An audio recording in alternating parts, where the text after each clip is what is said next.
Bien-aimé le Seigneur, je suis bel et bien votre serviteur, le pasteur Gérard Noutia. Comme plusieurs d'entre vous ont déjà pris cette habitude de nous suivre les dimanches soirs et les mercredis et les jeudis, nous vous saluons encore dans notre Seigneur Jésus.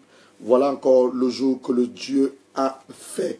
La Bible dit que tout ce qu'il a fait doit l'adorer, doit le louer et le lever. Et notamment ce jour de sabbat, nous devons arrêter toutes nos activités et aller à la maison de notre Père pour lui rendre simplement des actions de grâce. Alors nous voulons partager quelque chose avec vous ce soir. Nous voulons partager quelque chose avec vous ce soir avant qu'on se retrouve le mercredi alors pour notre suite d'enseignement que nous avons commencé intitulé sur la restauration et la guérison de nos âmes. Et nous sommes en train de parler de nos mariages. Ce soir, l'Esprit Saint nous a inspiré de ce thème. On avait alors j'avais pensé à mon esprit parler de tu es un don de Dieu. Mais lorsqu'on est dans la présence du Seigneur, c'est là qu'on dit tout ce que nous vous disons, tout ce que nous le faisons à la lumière de Saintes Écritures. Général Raymond, vraiment, sois la bienvenue. Mon frère Elias, que Dieu te bénisse. Je voudrais parler d'un thème qui vient de m'être inspiré. Pendant que j'étais dans la présence de l'Éternel tout à l'heure, en train de l'adorer, l'exalter au milieu de son peuple. Alors Dieu a inspiré ce thème de venir et de plaider. Venez et plaidons, dit l'Éternel. C'est tiré de Ésaïe 1, verset 18.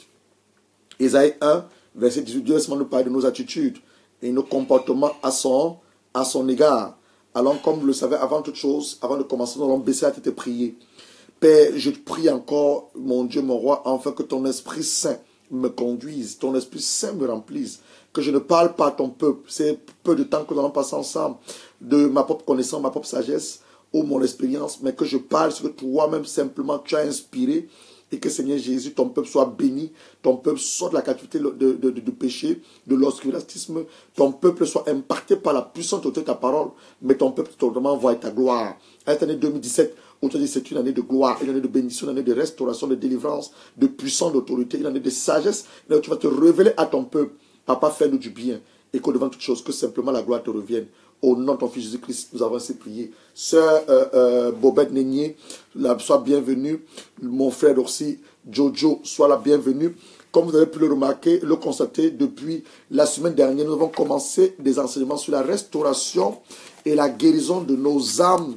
Et nous avons prié même jeudi dernier, nous sommes sortis de la maison de nos parents de manière, non pas seulement spirituelle, mais de manière également charnelle.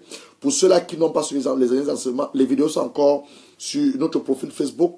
Vous pouvez pas les procurer, mais vous pouvez de nouveau les suivre. La parole de Dieu ne change pas. Donc ce soir, nous voulons juste parler d'un thème qui est très important selon moi, parce que l'Esprit Saint a mis cette conviction dans notre esprit, selon moi, parce que nous sommes déjà en date du 19 février 2017. Le dimanche prochain, nous allons être le 26 et le mois de février sera terminé. Alors nous avons commencé cette année en janvier. Nous voilà déjà au 2e mois. D'ici, nous allons entrer au 3e mois. Plusieurs personnes continuent à se poser des questions. Hier, nous étions à Sheffield, où Dieu a fait beaucoup de choses à Sheffield. Dieu a béni les enfants de Sheffield. Dieu a béni la vie de Sheffield. Dieu nous a utilisés puissamment à Sheffield dans le domaine de la délivrance, le domaine de la parole, le domaine de la restauration des âmes. Et le peuple de Dieu a été béni. Jusqu'encore à cet après-midi, l'homme de Dieu qui nous a reçus disait encore vraiment, homme de Dieu, il bénissait la grâce que Dieu a mis dans nos vies. Donc, je voulais simplement t'interpeller, mon frère et ma soeur. Toi qui continues à penser que Dieu n'existe pas. Toi qui as dit que les choses de Dieu là c'est pour les autres personnes. Je te dis une chose. Dieu existe et Dieu est vivant. J'ai dit à un homme là-bas hier qui pensait alors que nous sommes simplement venus là juste pour le plaisir de venir là. Je lui ai dit à cet homme là hier des choses que personne ne lui avait jamais dit dans sa vie avant. Comment j'ai réussi à le faire? Simplement parce que le Dieu qui l'a créé le connaît. Le Dieu qui connaît même le nom de ses cheveux. Et c'est lui là que nous parlons. Le Dieu qui nous donne le souffle de vie. C'est lui là que nous parlons. Donc je vais t'interpeller encore, toi mon frère et ma soeur qui me suivent à l'heure actuelle. Tu peux te poser une question. Est-ce que Dieu existe? Est-ce que ce qu'on dit même là, est-ce que ce que nous écoutons tous les jours? Je vais te dire cette même chose. Dieu existe. Tu ne connais pas le nom de tes cheveux, mais Dieu connaît le nom de tes cheveux. Dieu existe. Ne doutons pas l'existence de Dieu, ou sa parole, ou sa puissance, sa capacité, mais par contre, il y a un esprit d'humilité, un esprit de soumission et communion avec le Saint-Esprit, parce que Dieu a dit qu'il va faire des grandes choses cette année, et il le fera. Il a commencé à le faire. Nous l'expérimentons. Il y a les témoignages de part et d'autre. Toi aussi, tu as un témoignage. Mais tu as besoin de quoi? D'avoir quoi? La foi. Et ce dont je vais te parler ce soir, c'est un message qui va venir, non pas simplement bousculer ta foi, te réveiller, te ramener sur le droit chemin, parce que Dieu fait des choses avec toi, avec moi, cette année, pour sa gloire. Il va faire non pas seulement des choses avec toi et avec moi, pour sa gloire, mais il va faire des choses en nous, par nous et pour nous. Alors, je te parle d'un message que nous avons intitulé « Venez et plaidons, dit l'Éternel ». En anglais, ils disent « Come on, let us reason together ». C'est inspiré de, comme je disais tantôt, Ésaïe 1, verset 18. Alors, ouvre ta Bible rapidement dans les livres du prophète Ésaïe. Ésaïe, c'est avant le psaume, c'est avant le livre de psaume. Ésaïe 1, verset 18. La Bible dit ceci. La Bible dit c'est « Venez et plaidons, dit l'Éternel.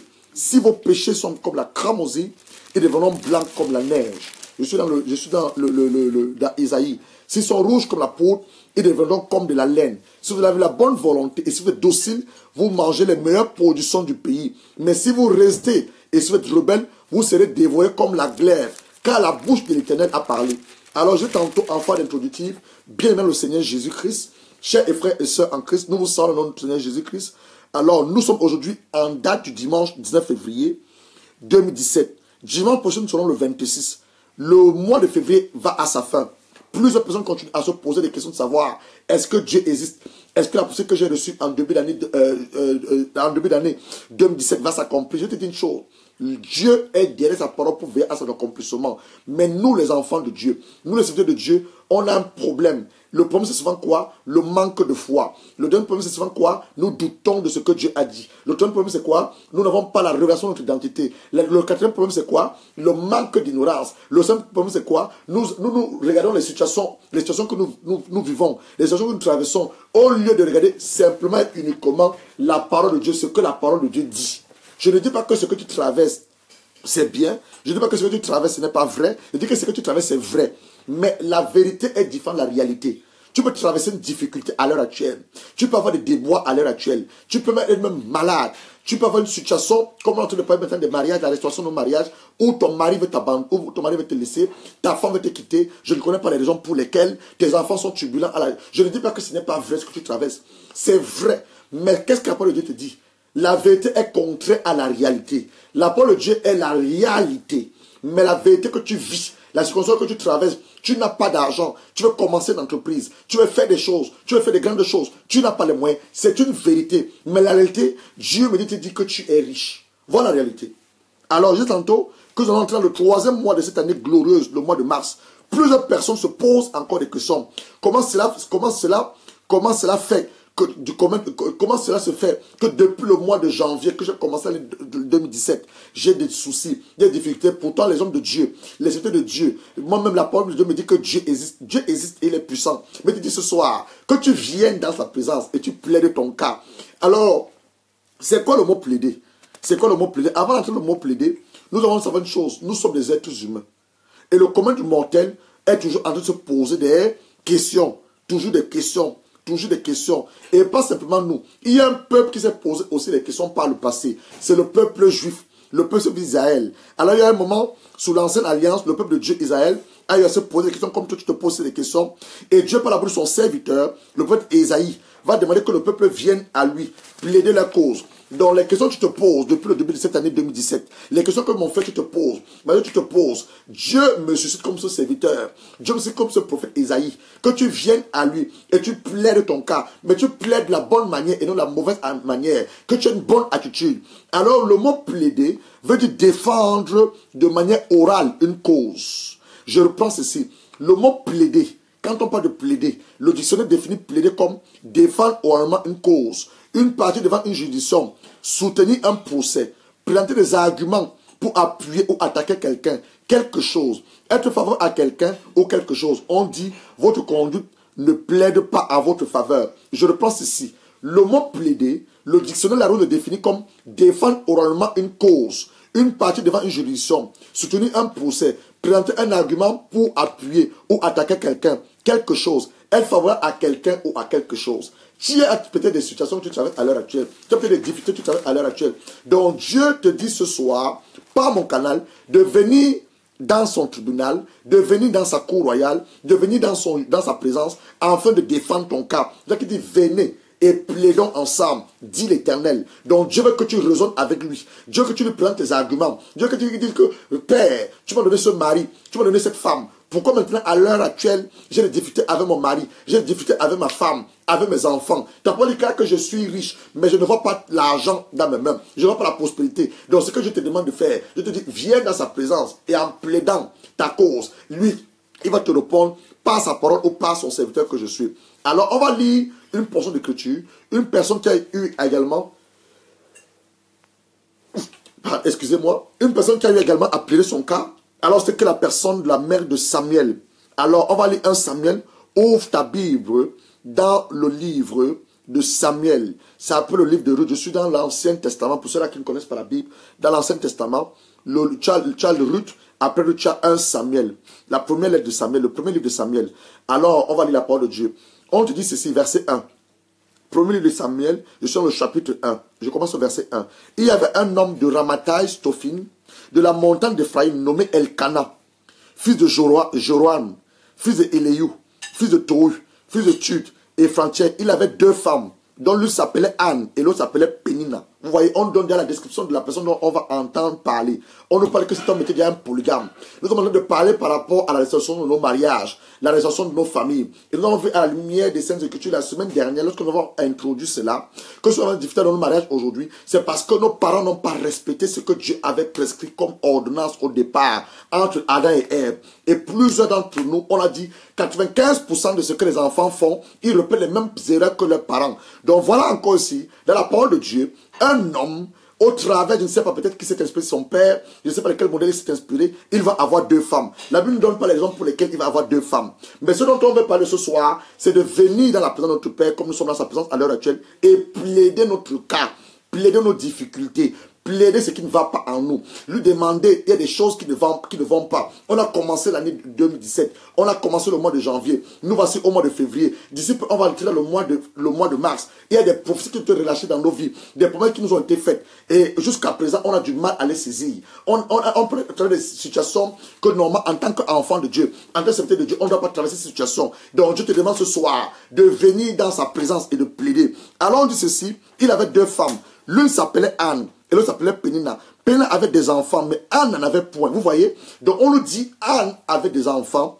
Pardon, Anne n'avait pas d'enfants, mais Pénina avait des enfants. Donc sa coépouse avait des enfants. Je ne sais pas ce que ton père a eu à avoir comme relation. Je ne sais pas si tu es l'enfant de la 2e femme de ton père. Je ne sais pas si tu es l'enfant de la 1re femme de ton père. Je ne sais pas si ton père a été polygame. Je ne sais pas si tu étais conçu dans une relation adultérienne. Je ne sais même pas si ta mère t'a conçu le mariage. Mais on nous dit ici que Anne n'avait pas d'enfants et Pénina avait des enfants. Et chaque année, cet homme montait de sa ville à Silo pour se positionner devant l'Éternel des armées et pour lui offrir des sacrifices. Donc là se trouvaient les 2 fils d'Élie, Ophni et Phiné, serviteurs de l'Éternel. Donc on nous dit que quoi? Cet homme, chaque année, il allait à Silo. C'était le lieu à l'époque où Dieu avait prescrit que son peuple devait aller là, l'adorer. Comme aujourd'hui nous allons dans nos églises. Donc prends ton cas par exemple, ou le cas de ta mère, que chaque dimanche ou chaque année, ta mère va à l'église, ou toi tu vas à l'église, adorer ton Dieu, et ta coépouse, ou une amie, ou une de tes collègues, te persécute. Ce qui se passait.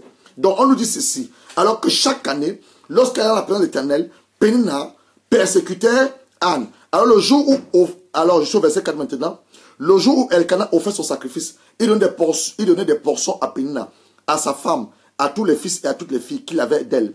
Mais il donnait à Anne, vous voyez, une double portion. Il donnait une double portion, car il aimait Anne. Car l'Éternel avait rendu stérile. Qui avait rendu stérile? C'est l'Éternel qui l'avait rendu stérile. Donc le problème que tu as à l'heure actuelle, quelle est la source de ce problème? Quel est le fondement de ce problème? Est-ce que c'est Dieu qui permet cela? Ou alors est-ce que c'est une attaque du diable? Si c'est une attaque du diable, tu as le pouvoir, l'autorité de déclarer que c'est une tape pour ton partage, de libérer ta vie, libérer ton mariage, ton foyer, tes enfants, tes finances. Mais ça vient de Dieu, tu ne peux rien. Tu ne peux que venir et plaider avec lui.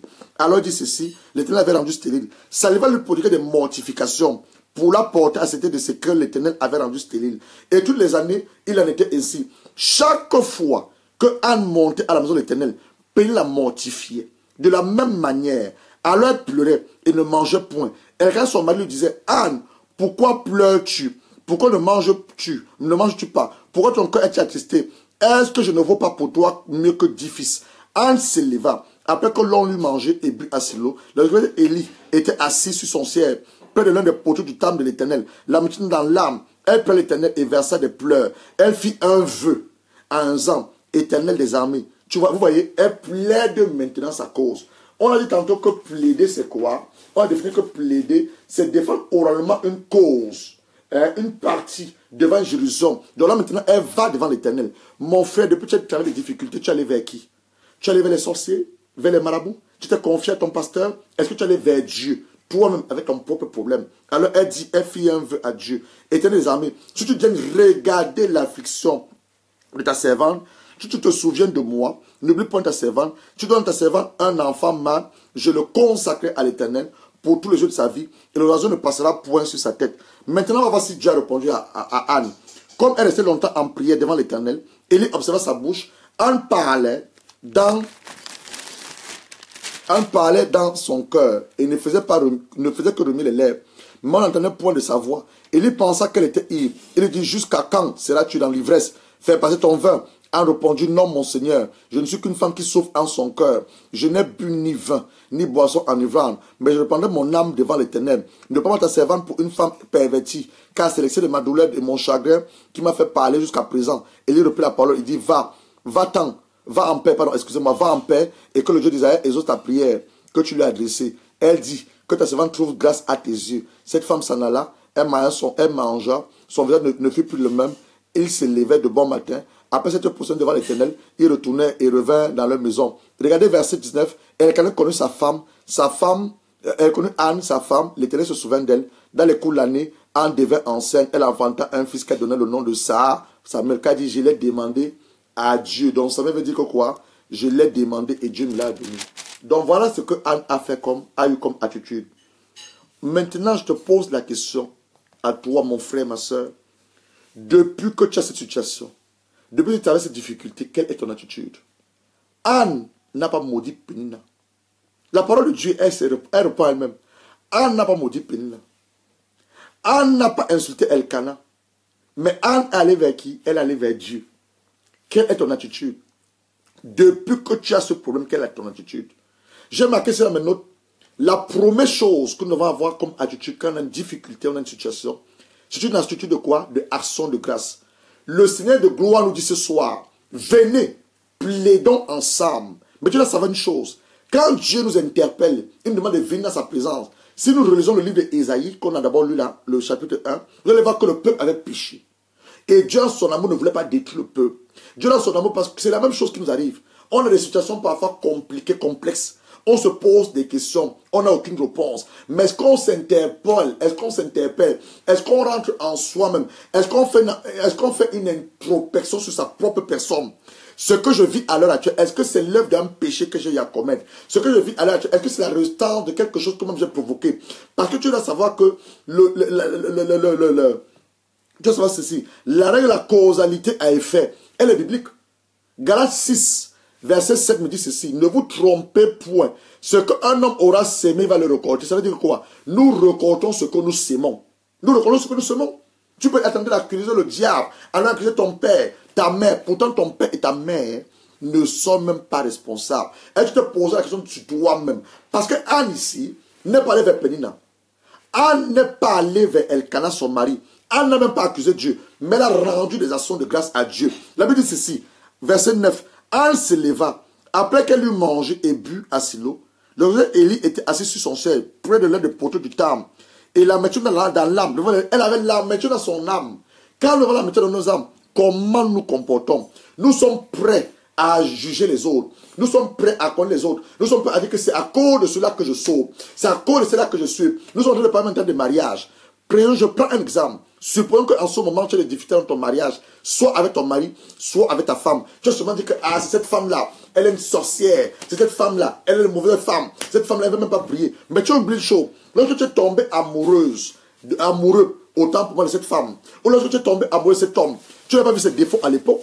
Tu n'as pas vu qu'il n'était pas un bon homme. Tu n'as pas vu qu'il n'était pas une bonne femme. Mais pourquoi aujourd'hui tu dis que cet homme, il est un mauvais homme. Cet homme. Est-ce que tu sais que c'est peut-être Dieu qui permet cela? On dit que Anne, c'est Dieu qui l'avait rendu stérile. Parce que Dieu voulait sortir le meilleur de ce qu'il y avait en Anne. En Anne, il y avait un Samuel. En toi, je ne sais pas ce qu'il y a en toi. En toi, il peut y avoir un Élie. En toi, il peut y avoir un Samuel. En toi, il peut y avoir un Josué. En toi, il peut y avoir une prophétesse Déborah. En toi, il peut y avoir une Ruth. En toi, il peut y avoir une Esther. Tu ne le sais pas. Et Dieu permet cette situation. Que cette situation t'arrive. Pour qu'il soit le meilleur de toi. Donc, en Anne, il y avait un Samuel qui était endormi. Et dans la dernière fois, que tous les jours, que nous annonçons la bonne nouvelle, pendant que je suis en train de méditer sur la parole de Dieu, pendant que je suis en train de prêcher, Dieu me relève, me révèle qu'à moi, Gérard, il y a notre Gérard qui est un lion. À moi, Gérard, il y a un Gérard qui est un aigle. À moi, Gérard, il y a un Gérard qui est un agneau. À moi, Gérard, il y a un homme maintenant. Je te parle les 4 faces de Jésus. Parce que si on dit une chose, Jésus vit en nous. Tu dois voir les 4 faces. En toi, il y a un lion. En toi, il y a un lion. En toi, il y a un aigle. En toi, il y a une église. En toi, il y a un vainqueur. Pas un perdant. Tu es victorieuse. Les scientifiques, ou alors si tu veux, dans le domaine de la science, on dit ceci. Pour que tu viennes sur cette terre, ton père, on parle de 1000 spermatozoïdes, a essayé de féconder l'ovule de ta mère. Et tu es cette personne-là que Dieu a choisie. Tu es cette femme que Dieu a mis à part. Tu es l'homme que Dieu a mis à part. Tu es venu sur la terre. Tu es venu sur la terre. Donc arrête de te dévaloriser. Arrête d'écouter le mensonge du diable. Je suis venu là ce soir, comme ton pénin là. Je viens te provoquer. Je viens te mortifier. On a mortifié Anne tout le temps. On dit que chaque année, lorsque Anne devait aller à l'église, mais posons la question de savoir, mes frères et mes sœurs, l'endroit où on se dit qu'on croit qu'on doit être protégé, l'endroit où on se dit que l'endroit est le lieu saint, l'endroit où on se dit que c'est l'endroit où je vais aller trouver le repos, la paix. D'abord, on le dit que la paix de Dieu nous donne quoi? La joie, la plénitude de sa présence. Mais c'est l'endroit où Anne était persécutée par Pénina. Donc tu peux aller à l'église, c'est là que tu trouver le repos. Oui, tu peux trouver le repos à l'église. Mais dans la même église, Dieu a cité des hommes qui vont te persécuter. Dieu a cité des hommes des femmes qui vont te persécuter. Pour voir s'il y a encore de la colère en toi. Pour voir s'il y a encore de l'orgueil en toi. Parce que Dieu veut te briser. J'ai dit la dernière fois, Dieu fait des choses avec nous. Pas comme nous le pensons. Il veut faire des choses avec nous. Selon son plan à lui. Selon son temps en lui. Mais pour qu'il fasse ces choses, il a besoin de nous briser. Il a besoin de nous briser. Parce que on est parfois trop imbu de sa propre personne. Excusez-moi le terme. On est parfois trop orgueilleux. Donc Dieu doit nous briser. Dieu doit nous écraser. Par quoi? Par le feu de son Esprit Saint. Je dis que la bonne de choses, la main de choses, quand le feu du Saint-Esprit vient en toi, ça ne te consume pas. En fait, ça te consume. Ça consume ta chair. Mais ça ne te tue pas. Parce que ça te transforme. Et ça sort le mal de toi-même. Donc voilà ici, dans l'ancienne alliance, une femme comme Anne, elle avait un Samuel qui dormait à elle, mais elle ne savait pas. Dieu a utilisé qui? Sa belle-mère, sa coépouse. Dieu a utilisé qui? Sa coépouse. Donc cette femme que ton père a eu à épouser, cette femme qui t'a maltraité, cette femme qui t'a injuré, cette femme qui était comme une esclave, tu ne peux pas savoir, je ne sais pas, je ne peux pas dire ici à 100% que c'est Dieu qui l'a utilisé, qui l'utilisait, ou le diable, mais je suis en train de te parler ici, Dieu te demande de venir dans sa présence et de plaider avec lui.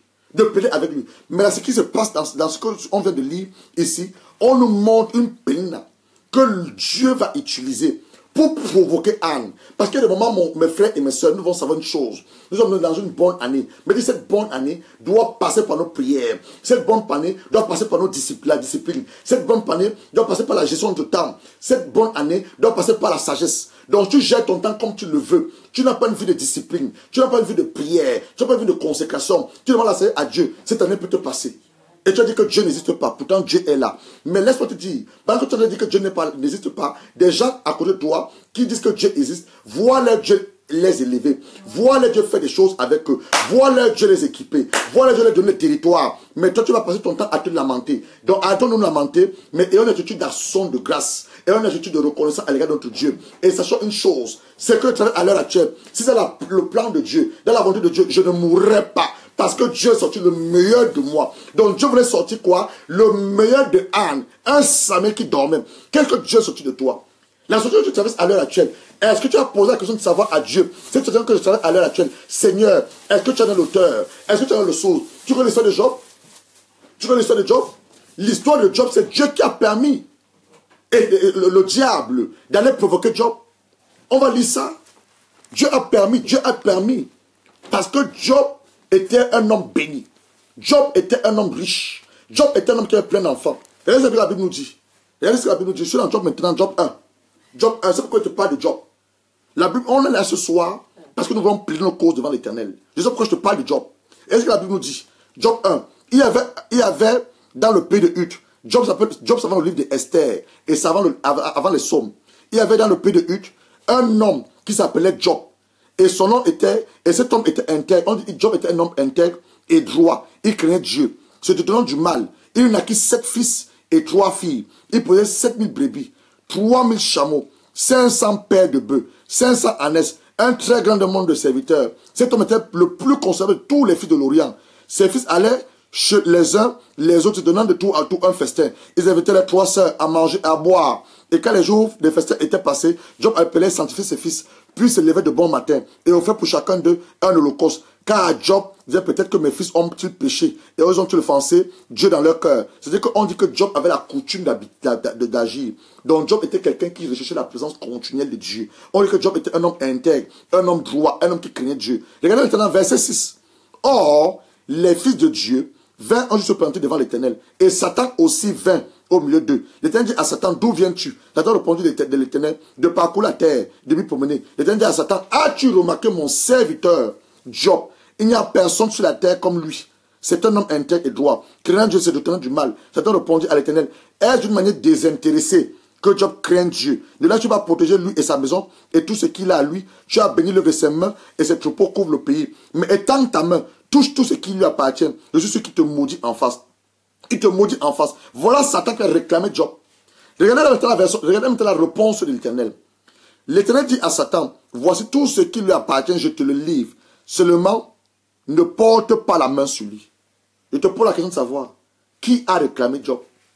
Qui a permis que ce qui arrive à Job? N'est-ce pas Dieu? C'est l'Éternel qui a donné l'autorisation à Satan. Mais Dieu a interdit une chose à Satan, de porter la main sur Job, en d'autres termes, sur son âme. Donc Satan n'a pas le pouvoir de le tuer. Mais c'est l'Éternel.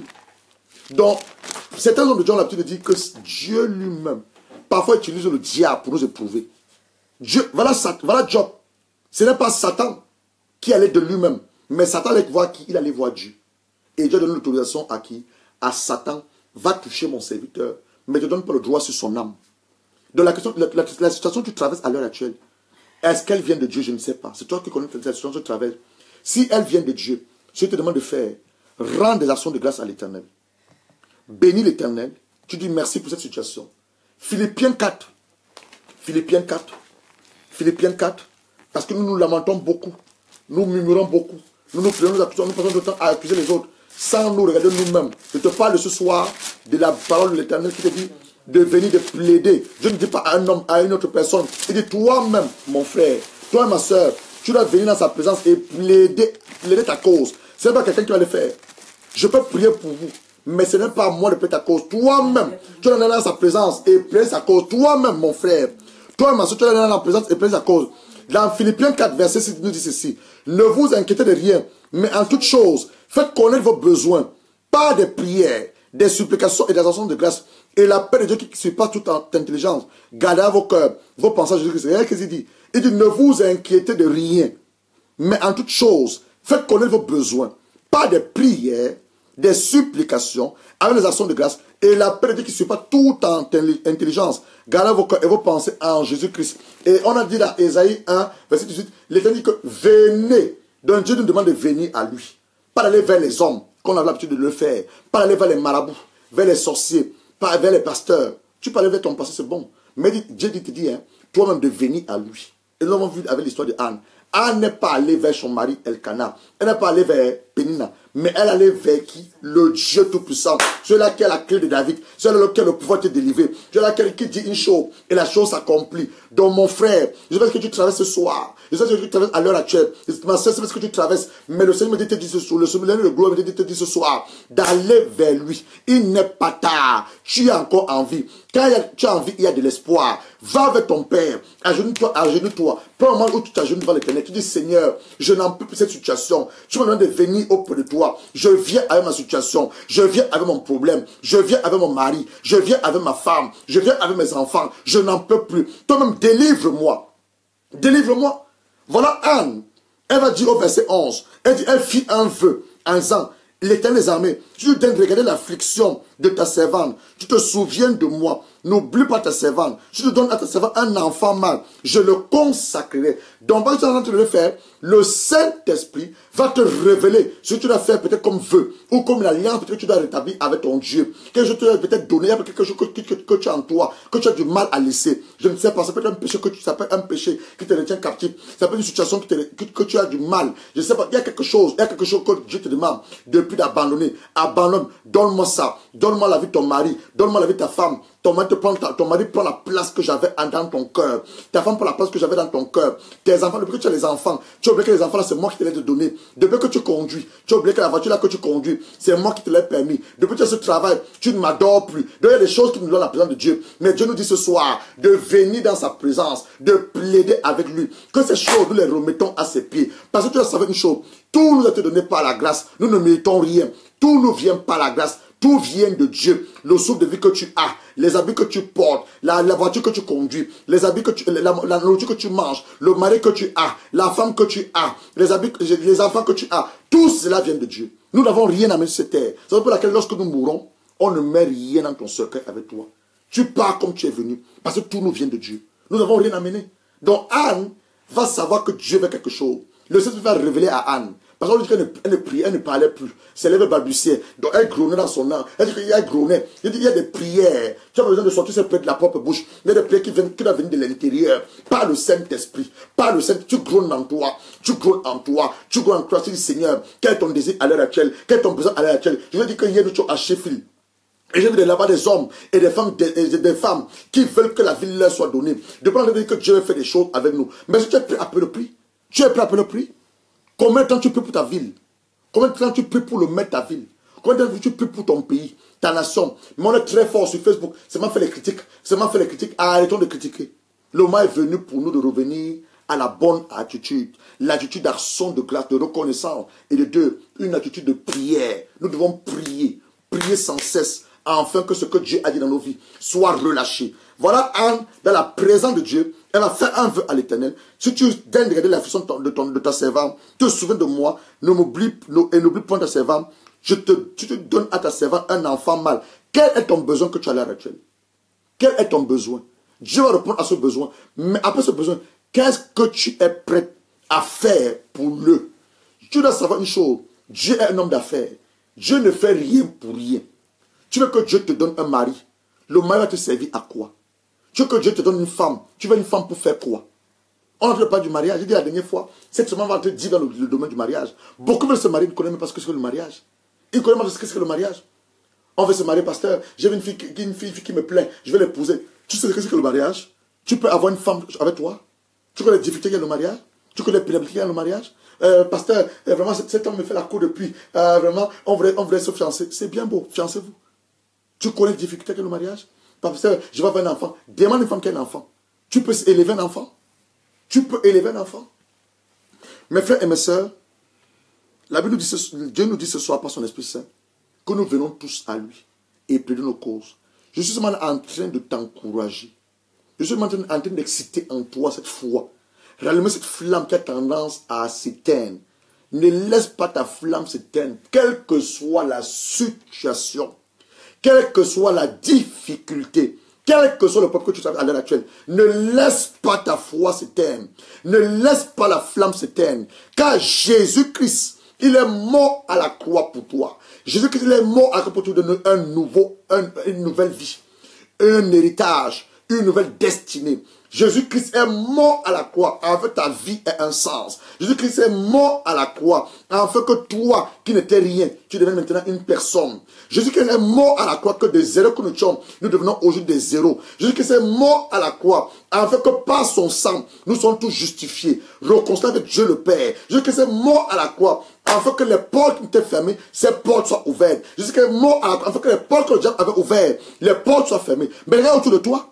Les gens meurent tous les jours. Pourquoi tu ne meurs pas? Pose la question. Tu vas dire très fort. Non. C'est à cause de la grâce de Dieu et la main de Dieu dans ta vie. Parce que Dieu a planifié de faire des choses avec toi. Le moment est venu. Pour que tu prennes un moment comme on a pris aujourd'hui à l'église. Tu prends un moment où tu t'assois. Tu dis Seigneur, je vais mettre ma vie devant toi. Tu prends une feuille. Tu prends une feuille. Tu dis Seigneur, j'ai écouté la voix de ton serviteur. Je vais mettre ma vie devant toi maintenant. Tu vas me demander de venir à toi. De plaider dans ton tribunal. Voici ma vie.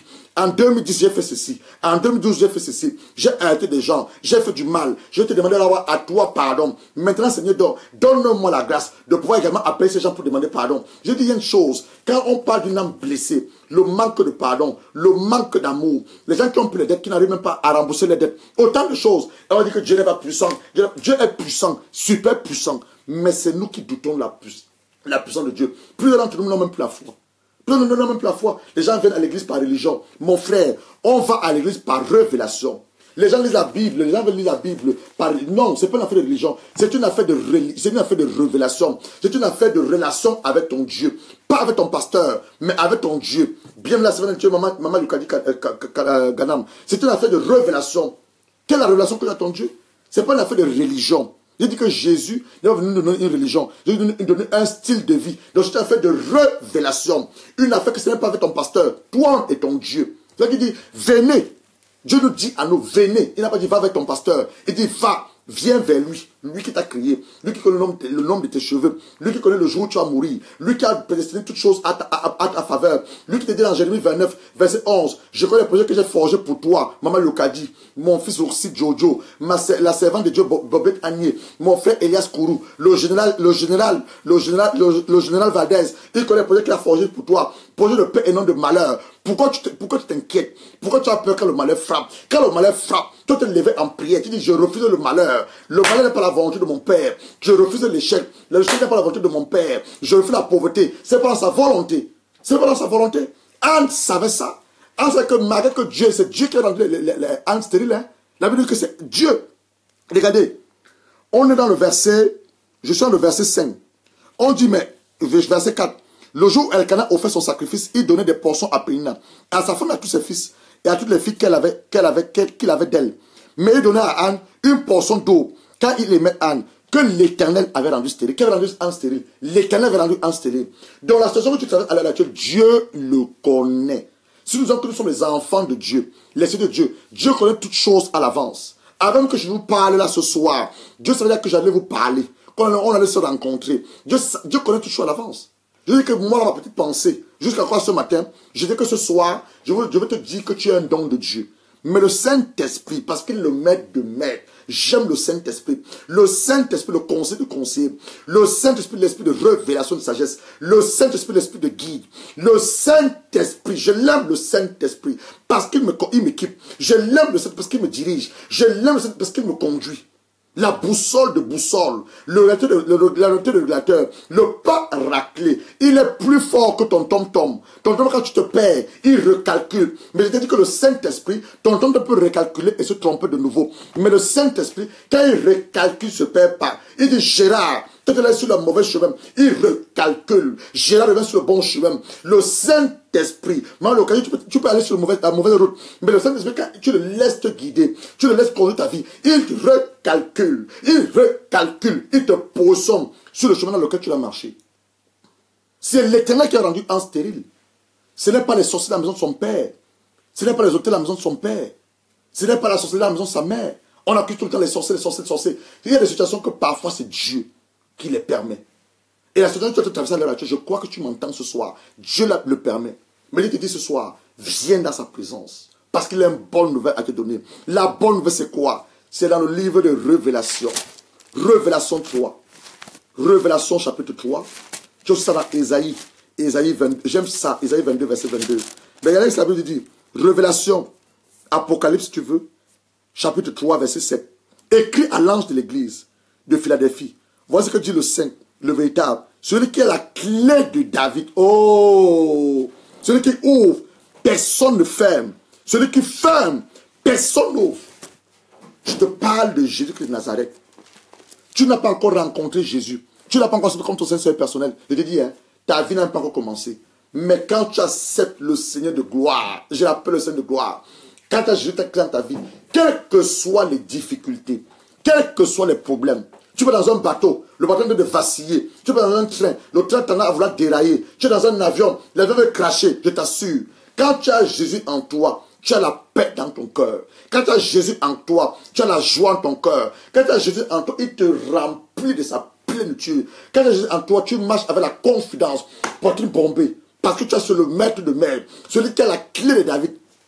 Pas la clé qui ouvre ta maison, pas la clé qui ouvre ta voiture, pas la clé qui ouvre ton sac ou ton compte bancaire, mais la clé des clés, le passe-partout, que lui seul il a. Et il veut te donner cette clé.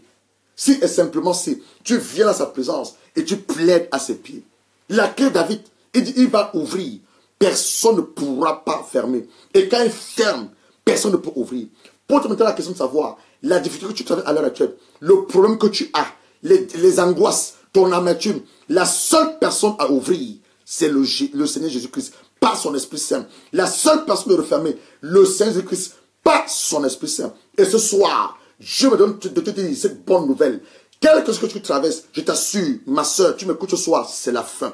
C'est la fin. Je viens te dire, tu peux être malade, tu peux être désespéré, dans un désarroi. Aussi vrai que Dieu m'a appelé pour libérer les captifs, pour réparer les brèches. Tu écoutes le son de la voix, pas de ma voix, mais du Saint-Esprit.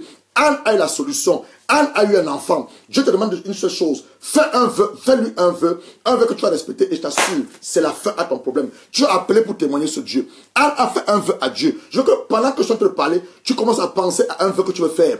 Pense à un vœu que tu veux faire. Dieu veut maintenant des hommes et des femmes qui vont pouvoir adorer en esprit et en vérité. Dieu cherche des hommes et des femmes qui vont pouvoir se lever en prière. Dieu cherche des hommes et des femmes qui vont pouvoir prier pour leur ville. Dieu cherche des hommes et des femmes qui vont pouvoir prier pour leur nation. Dieu cherche des hommes et des femmes qui vont pouvoir prier pour les églises. Dieu cherche des hommes et des femmes qui vont pouvoir prier pour les hommes de Dieu. Parce que nous sommes à la fin du temps. La Bible dit que nous sommes dans le millénium. Nous sommes à l'ère où l'église, qui est l'épouse, s'appelle à rencontrer son époux, qui est Jésus-Christ. Mais avant que ça ne se passe, il y a des captivités sur la terre entière. Avant que ça ne se passe, il y a des guerres à travers la terre entière. Avant que ça se passe, l'abomination va se lever. Après ça se passe, le chiffre, la bête, 999, vous allez le voir. On dirait celui qui aura ça, celui qui n'aura pas ça sur lui, ne pourra ni acheter, ni vendre. Ils ont commencé à mettre ça dans les passeports. Ici, bon, même ça dans ton corps. Mais toi, tu as la marque de Christ en toi. Oh, tu as la marque de Christ en toi. Dieu me dit de te dire ce soir, viens dans sa présence, plaide avec lui. Quelle que soit ta difficulté, quelle que soit ta situation, quel que soit ton problème, ton désarroi, ton amertume, il y a une bonne nouvelle. Le meilleur est en toi. Le meilleur est en toi. Le meilleur est en toi. Anne avait Samuel en elle. Tu vois l'histoire de Sarah? Sarah, plus de 60 combien d'années de stérilité? Plus de 99 années de stérilité. Mais Sarah avait un lafta. Oh! Sarah portait Isaac en lui.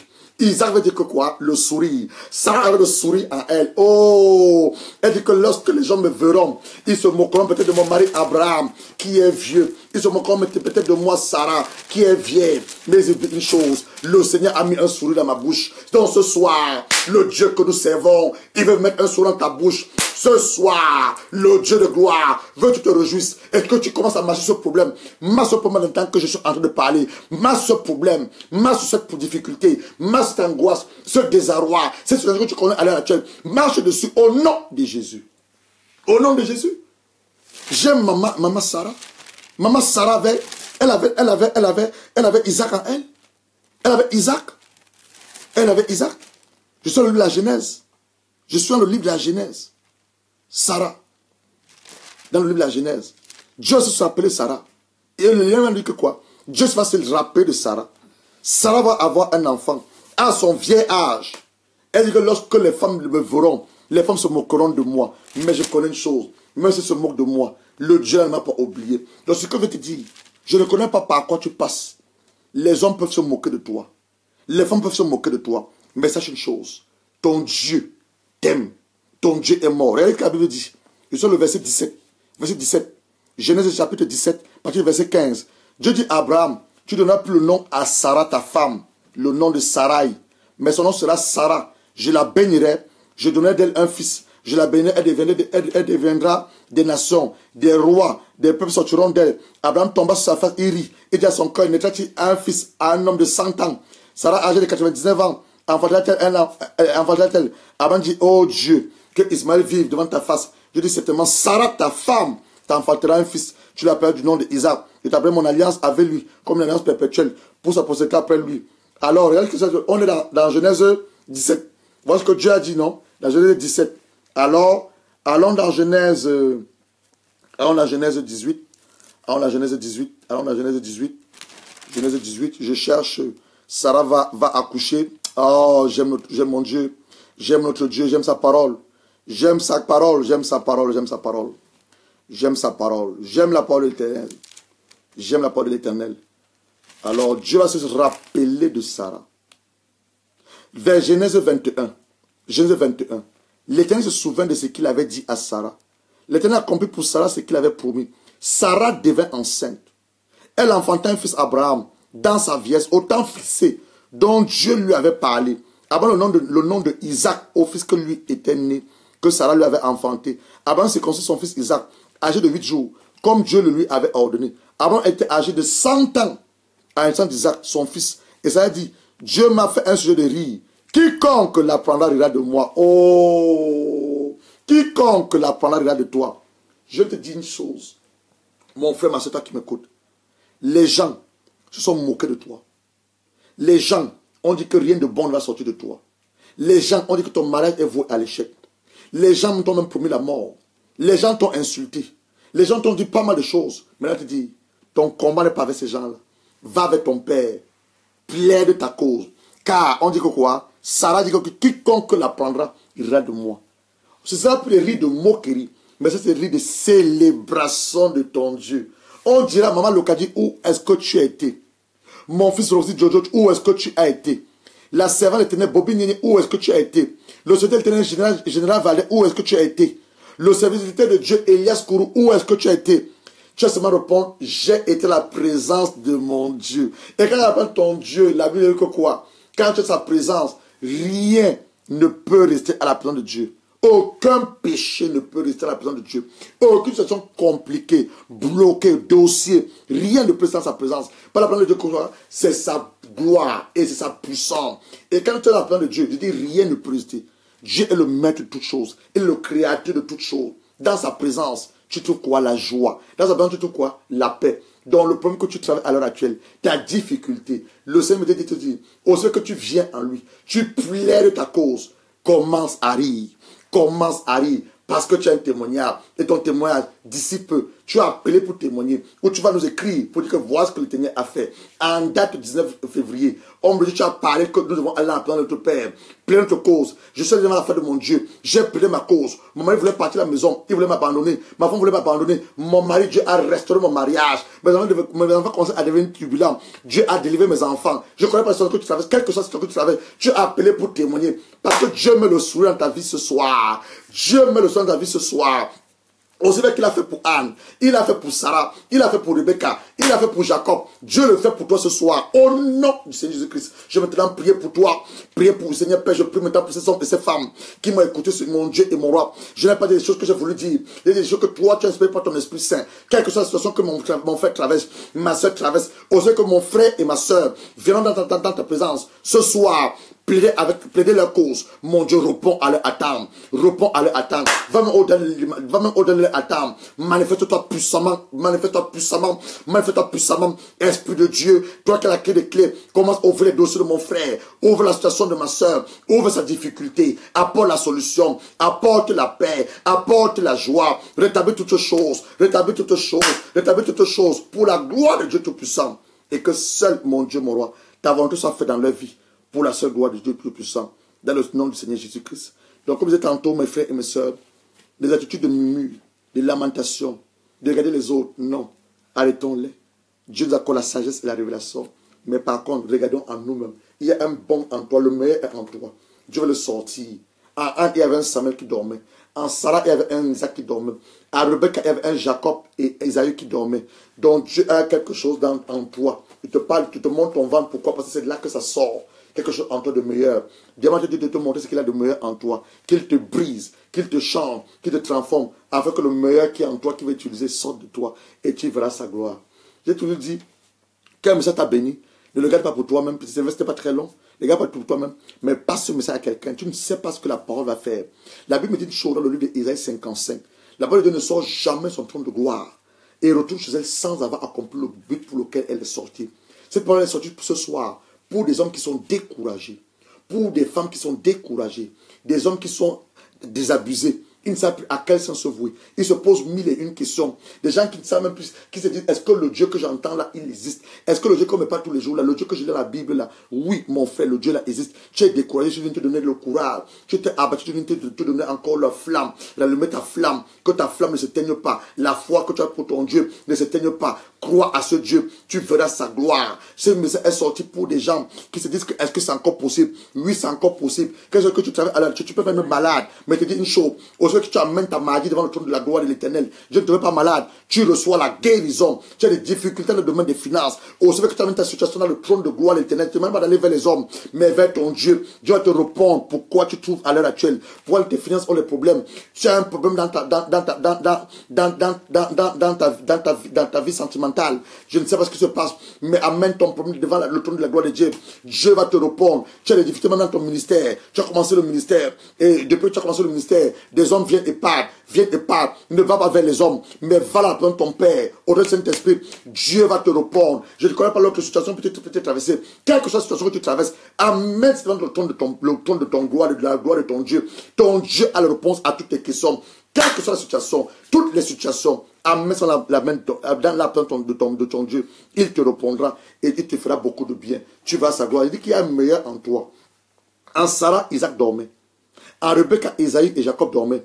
Quand nous allons lire, Samuel dormait. Donc il y a quelque chose qui dort en toi. Il y a un projet qui dort en toi, que Dieu va utiliser cette année. Il y a un enfant qui dort en toi. Tu enseignes, mais toi tu ne le sais pas. Il y a un enfant il y a un enfant qui est en toi, que Dieu veut amener cette terre. Il y a une œuvre qui est en toi, une œuvre peut-être littéraire. Tu dois écrire un livre qui va révolutionner cette terre. Tu dois écrire une pensée qui va changer la vie des hommes. C'est en toi dans ton sein. Dieu veut que tu la couches. Dieu veut que tu la couches. Dieu veut que tu la couches dans le domaine de la technologie. Il y a des notions que le Saint-Esprit va commencer à te révéler. Des formules qui vont commencer à te révéler. Dieu veut que tu accouches. Dieu veut que tu accouches ce projet. Ça dort en toi. Ça dort en toi. Donc, pour que ça ne dorme plus en toi, va la prendre ton Père qui dit, Seigneur, je ressens quelque chose à moi. J'ai un désir qui me vient par moment. Je vais écrire un livre. Je vais faire ceci. Mais je ne sais pas comment le faire. Alors, quand tu vas aller dans sa présence, le Saint-Esprit va commencer à sortir ça en toi. Et tu vas à la gloire de Dieu. Comme je disais tantôt, si le message t'a béni, ne le garde pas pour toi. Passe à un homme, passe à une femme. Et Dieu vous fera beaucoup de bien. Alors, nous allons nous retrouver mercredi pour la suite de nos enseignements. Nous allons travailler sur cet enseignement que nous avons commencé. La guérison, la restauration et la guérison de nos âmes, qui est très importante. Et nous sommes en train de parler de nos mariages. Donc, mercredi prochain à 13 h, je te demande de me faire une faveur. Ne manque pour rien. Parce que nous allons entrer deep dans le domaine du mariage. On va reprendre la question d'abord de savoir ce que c'est que le mariage. Pourquoi nous avons des difficultés. Les gens sont même inspirés sur la vie même des hommes de Dieu, les femmes de Dieu. Quel que la Bible nous dit par rapport au mariage. Quels sont les bons fondements du mariage? Quelle est la première chose que Dieu avait dit à Moïse par rapport au mariage? Donc nous allons travailler sur ça. Et je crois que notre Dieu, lui qui inspire toutes choses, quand il donne un thème, c'est parce qu'il veut nous guérir. Quand il donne un thème, c'est parce qu'il veut nous restaurer. Quand il donne un thème, c'est parce qu'il veut nous délivrer et surtout nous bénir. Donc si Dieu inspire ce thème, c'est parce que Dieu est en train de faire des choses dans nos vies. Alors comme je disais tantôt, continuez à prier pour nous, comme nous prions pour vous. Et avec ce Dieu, nous allons arriver. Que Dieu vous bénisse. Tu viens de nous prendre comme notre frère Joseph Pangop. La vidéo va rester sur notre profil. Tu pourras de nouveau écouter la vidéo. Mais je veux dire une chose. Dieu aime une chose. Dieu aime quand nous aurons la foi à sa parole et que le deux, nous sommes obéissants. C'est donc pour laquelle nous allons terminer avec ceci. On a commencé avec le livre d'Ésaïe. On va terminer avec Ésaïe. Là, nous avons lu Ésaïe 1, verset 18.